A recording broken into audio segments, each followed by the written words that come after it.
Donc, nous poursuivons notre série d'exercices sur les polynômes. Donc, c'est l'exercice 4. Donc, pour ceux qui sont nouveaux, sur la page, donc surtout n'oubliez pas de vous abonner et d'activer la cloche de notification pour ne pas manquer nos prochaines vidéos. Bien, ici, nous sommes déjà à l'exercice 4. Nous avons commencé depuis. Donc, toutes les vidéos concernant chaque exercice, ces exercices sont déjà disponibles donc dans la playlist. Donc vous pouvez consulter l'ensemble de la playlist pour avoir la correction des exercices que je suis en train de faire défiler.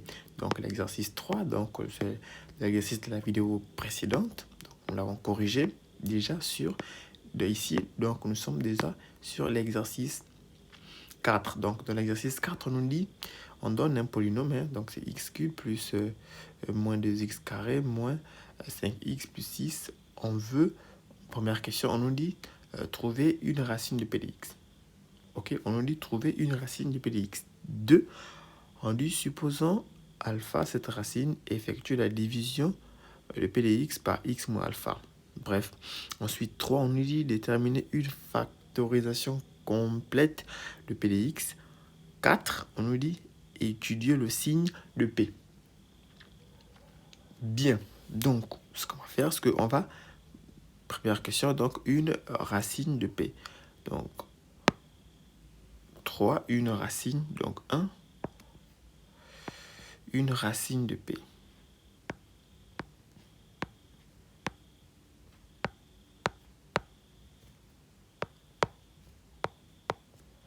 Bien, une racine de p. Comment on fait? Alors, on peut par exemple essayer pour trouver une racine de p ici, on peut par exemple essayer de déterminer les images, si vous ne voyez pas directement, c'est-à-dire on va peut-être calculer p de 1, p de 2, p de 3, p de 4, non pas p de 4, c'est souvent un peu exagéré. En général, on prend entre moins 3 et 3, c'est-à-dire on calcule les images souvent entre moins 3 et 3. C'est-à-dire P de moins 3, P de moins 2, P de 1, P de 2, P de... etc. Mais autre astuce, c'est-à-dire vous additionnez les coefficients qui sont devant chaque x, c'est-à-dire x cube. On regarde ici, par exemple, ici je regarde devant le coefficient de x carré. X cube, c'est 1. Donc, plus le coefficient devant le coefficient devant x carré, c'est moins 2, donc moins 2. Le coefficient devant x, c'est moins 5, ensuite plus 6. En somme, tous ces coefficients, 1 plus 6, ça fera 7, moins 2, moins 5, c'est moins 7, 0. Puisque la somme de coefficients est nulle, ça veut dire que 1 est racine. D'accord? Conclusion, 1 est racine. 1 est racine. On peut le vérifier. Donc, on va peut-être dire calculons P de 1. Donc, on va calculer P de 1. Donc, P de 1, c'est quoi? C'est 1 au cube, moins 2. Qu'est-ce que je fais? D'accord? Au carré, moins 5 fois 1, plus 6. Ça fait 1 moins 2, moins 5, plus 6. Et ça, c'est bien 7, moins 7, 0. 7 moins 7, 0. Donc, puisque P de 1 égale à 0, ça veut dire que 1 est racine. Et là, nous avons répondu à la question puisque nous venons de trouver une racine de P. Donc, alors, 1 est racine.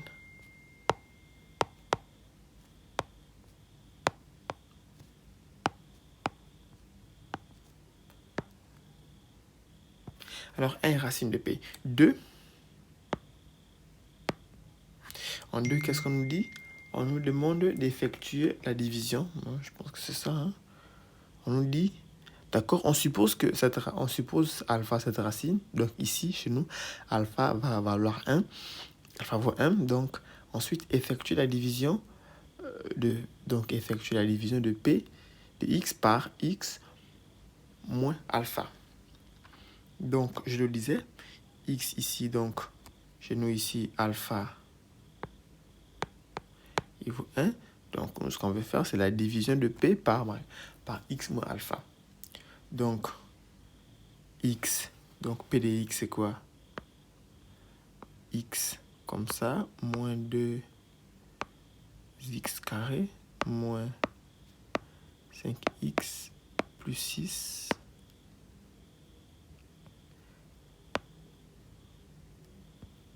Ici, on aura x moins 1. D'accord? Bien, je regarde si j'ai bien recopié le polynôme. Est-ce que le polynôme est bien recopié? OK. Je vais pouvoir procéder à la division. Donc ici, ce sera quoi? Ce sera x au carré. Donc je vais avoir ici moins x au cube. Ensuite, plus x.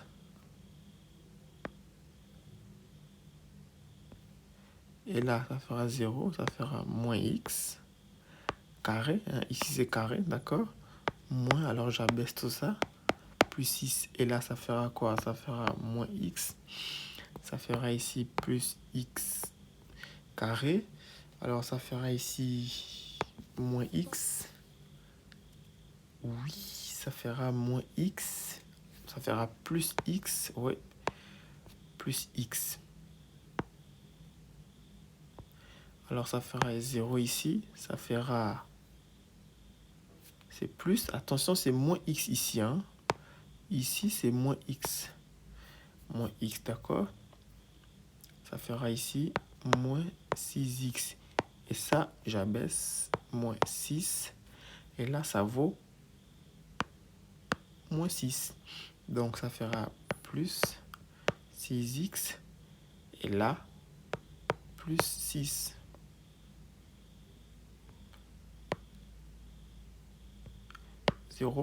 Plus 0. Nous avons effectué la division. De P par P. Donc, P par x moins 1. Qu'est-ce qu'on peut dire? On peut donc dire que P et x, alors c'est quoi? C'est x moins 1 facteur de x carré moins x moins 6. Ça, c'est une petite conclusion que l'on peut tirer déjà. Hein.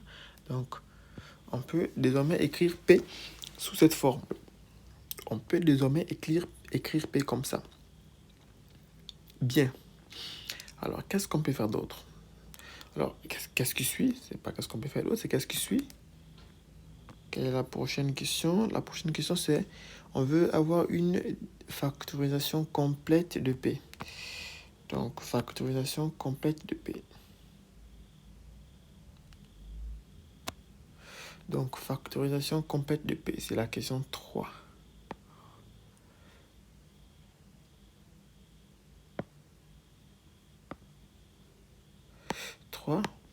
Factorisation de P.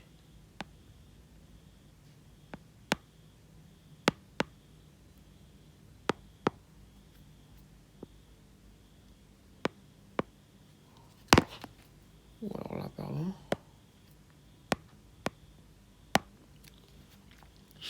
Bien. P, lui, il est comme ça. Une factorisation complète de P de x. P s'écrit déjà comme ça. C'est x moins 1 facteur de x carré moins x moins 6. Alors, ce qui manque à ce que P soit factorisé, c'est quoi? C'est ce facteur-là. c'est lui que je vais factoriser. Donc, lui, je vais utiliser la forme canonique. Donc c'est-à-dire que x carré moins x moins 6 égale forme canonique, hein, puis je factorise. Donc, c'est quoi? C'est x moins 1 demi au carré, moins 1 quart, moins 1 quart, moins 6. Et ça, c'est quoi? C'est x moins 1 demi au carré, moins. Donc, je vais devoir réduire ça. Alors, ça, c'est quoi? Je me mets au crayon. C'est 1 quart. 4, c'est 24 sur 4. 24 sur 4, ça fait moins 25. 24, moins 25. D'accord? C'est moins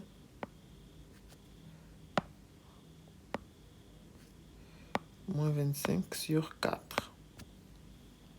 OK? Alors, là, puisque c'est... Je vais là encore pouvoir factoriser. Ça, c'est quoi? C'est x moins 1 demi. Moins, parce que ça, c'est a carré moins b carré. Voilà, donc ça, c'est 5 sur 2. Facteur de x moins 1 demi plus 5 sur 2. OK. Je poursuis sur la page. D'après. C'est x. Alors ici, ça fera moins 6 sur 2. C'est moins 3. OK. X, ici, ça fera 4 sur 2. C'est 2.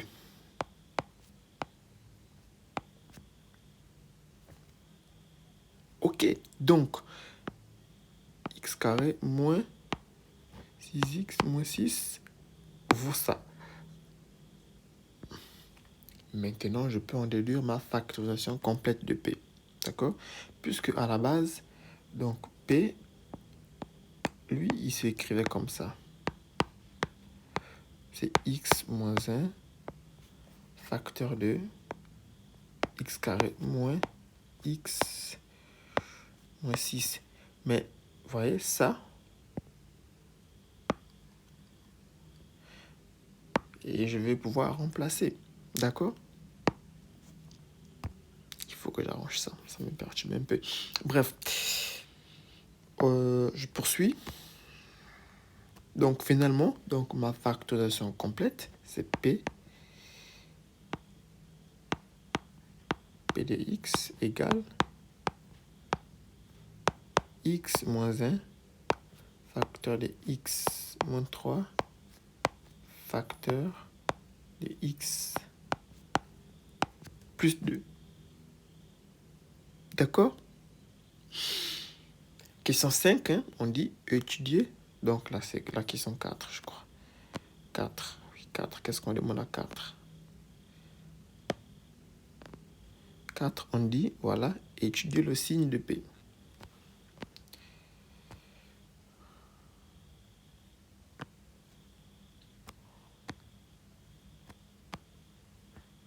Le signe de P. J'ajoute une page, allez, hop. Donc 4.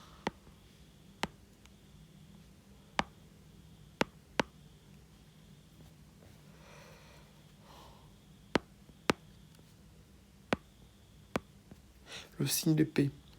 Donc déjà, on peut déterminer les racines. Hein. Donc les racines, pour avoir toutes les racines, on pose P égale à 0. Donc pour avoir toutes les racines, c'est quoi? C'est P de x égale à 0. Alors ça, c'est-à-dire que chaque facteur est nul. Hein. Donc x moins 1 égale à 0. Ou x moins 3 égale à 0. Ou x plus 2 égale à 0. Donc les racines ici, nous aurons x égale à 1. x égale 3, x égale moins 2. On va placer tout ça dans un tableau, dans l'ordre décroissant, dans l'ordre croissant, j'allais dire. Donc, bon, pas forcément. Bon, bref. Ici, je vais avoir x. Ici, c'est un polynôme, hein, donc il est défini sur R.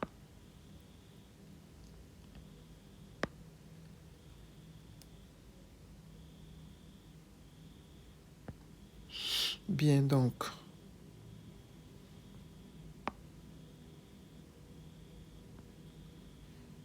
moins l'infini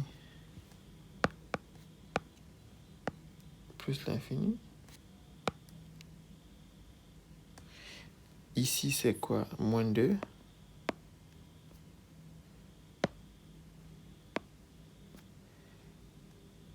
Un, 3.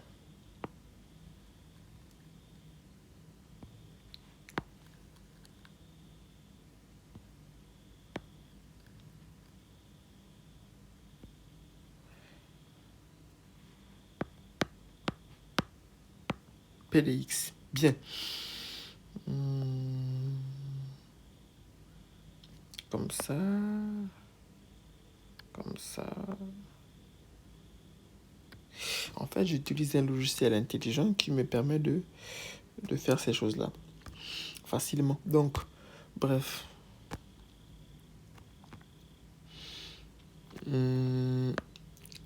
X moins 1, x moins 3, x plus 2. Est-ce que j'avais dit plus 2? Oui. Plus 2. Alors, je regarde. Alors, j'ai ici, chacun est 0 du polynôme. Hein, 0, voilà, donc ce sont tous des racines. Ok. Je regarde ici, moins 2. Qu'est-ce qu'il y a eu le moins 2? C'est ça. Donc, ici, on dit, après la racine, c'est le signe de A. Ici, ce sera signe de A, signe de A, signe de A. Ici, signe de moins A. En fait, A, c'est le coefficient qui se trouve devant le X ici. D'accord? Ici. Hein? Ici, c'est plus. Donc, c'est pourquoi. Donc, ici, c'est plus. C'est pourquoi j'ai mis plus. Ensuite, 1. 1, bah, 1 annule quoi? 1 annule ça. Donc, ici, signe de A. Ici, signe de moins A. Alors, 3. 3. Donc, ce sera quoi? Signe de A, signe de moins A, avant la racine. Alors, je regarde ici, maintenant, donc, ensuite. Maintenant, je fais le produit. Donc, moins fois moins. Donc, ensuite, je fais le produit comme ça. Dans ce sens-là. Donc, c'est-à-dire, moins fois moins plus. Et plus fois moins, moins. Donc, ici, je vais avoir moins. Moins. Et ici, moins fois moins plus. Plus, plus. Ici, c'est moins. Et ici, c'est plus. Alors, étudier le signe, ça consiste à faire quoi? Regardez.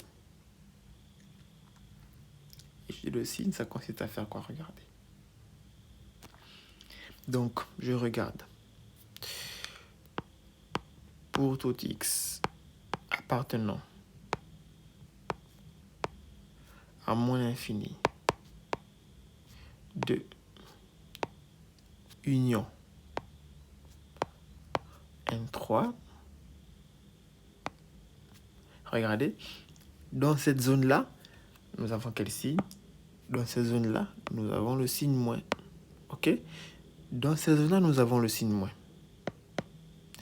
Dans cette zone-là, nous avons moins. Ça veut dire que P de x